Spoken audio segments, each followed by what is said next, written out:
Shikoni të nderuar miq se po e ndjekim hap pas hapi momenti kur helikopterët po largohen nga qyteti i Krujës, nga lagja Boje. Pra këto ishin uji i fundit që ato kanë hedhur, pra shikojmë do të largohen tani më drejt Tiranës. Pra presim dhe një helikopter të tretë. 2 helikopterat janë larguar, i shikoni, sepse me rënien e natës largohen dhe helikopterat nga terreni. Pra shikojmë, ky është helikopteri i tretë që ka mbetur me ujin e fundit që ka mbledhur në barun për ta çuar drejt të zjarrit, ndërkohë që helikopterët, siç e përmenda, po largohen drejt regjimentit të tyre, drejt Tiranës, drejt Farkës me sa duket.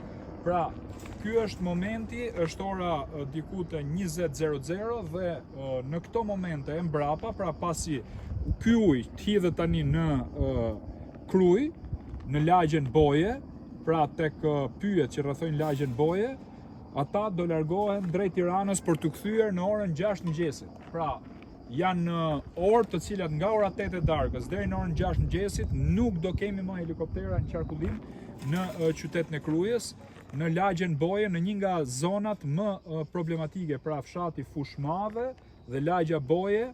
Pra shikojmë, këto janë momentet ku helikopteri do hedh ujin tek kjo zonë dhe do largohet drejt Tiranës. Pra ky është momenti i fundit i këtij helikopteri për natën e sotme. Ata ky moment të tutje do situata do jetë në dorë të zjarrfikseve nga toka, gjithmonë nga toka. Kemi parasysh që është një terren totalisht i vështirë, nuk ka rrugë, janë për makinat e ushtrisë, nuk e di sa të mundur do e kenë zjarrfikset për me intervenu dhe me ndërhy brenda në lagje. Problemi më i madh është lagja Boje me banesat dhe qytetarët që janë aty dhe fshati Fushmadhe. Shikoni, është një zonë e konsiderueshme, është hap zjarri në disa momente. Kjo është rruga nacionale Krujë-Fushmadhe